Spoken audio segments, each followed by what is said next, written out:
ધર્મના મંચ પર જ જો વિવાદના અંગારા ભભૂકે તો પછી સમાજ શું શીખશે? સંતો જો શાંતિ નહીં પણ શાબ્દિક સ્ટન્ટ કરશે તો ભક્તો ક્યાં જશે?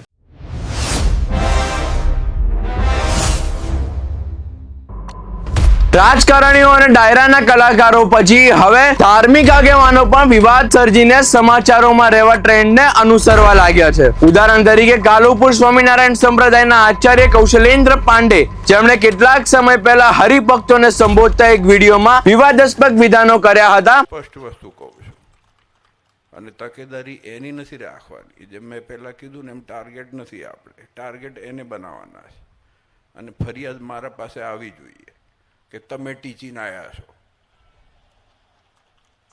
અને ટીચજો, હું છૂટ આપું છું.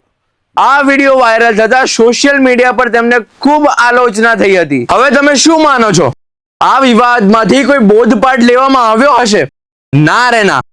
તાજેતરમાં બનાસકાંઠાના દિયોદર ખાતે 28 ફેબ્રુઆરીએ યોજાયેલા કાર્યક્રમમાં ફરી એકવાર એક વિડીયો સામે આવ્યો છે, જ્યાં તેઓ ખુલ્લેઆમ કહેતા સંભળાય છે. ભલે એ તો થોડુંક યુટ્યુબમાં આવશે, બીજું વધારે આવશે, બીજું શું થશે?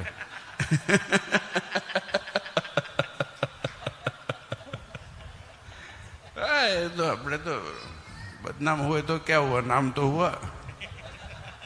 ભલે થોડુંક વધારે યુટ્યુબમાં આવશે, બીજું શું થશે? બદનામ હુઆ તો ક્યાં હુઆ, નામ તો હુઆ. આ કોઈ સાદું અને સરળ વાક્ય નથી, એમાં તેમના મનોભાવ પણ વ્યક્ત થાય છે. જ્યારે કોઈ સંતના મુખેથી આવી ડંફાસ સંભળાય ત્યારે સ્વાભાવિક છે કે મનમાં પ્રશ્ન ઉઠે, શું હવે ધર્મ પણ પબ્લિસિટીનું સાધન બની રહ્યું છે? સંતનો અર્થ શાંતિ છે, સંતનો અર્થ છે મૃદુ ભાષા, સંતનો અર્થ માર્ગદર્શન છે.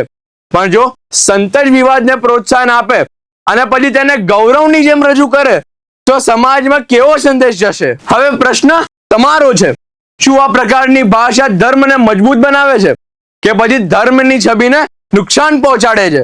તમારું શું માનવું છે કોમેન્ટમાં જરૂર જણાવજો. જોડાયેલા રહો યોર ન્યૂઝ સાથે. હું દેવ ખત્રી. ફરી મળીશું એક નવા મુદ્દા સાથે. ધન્યવાદ.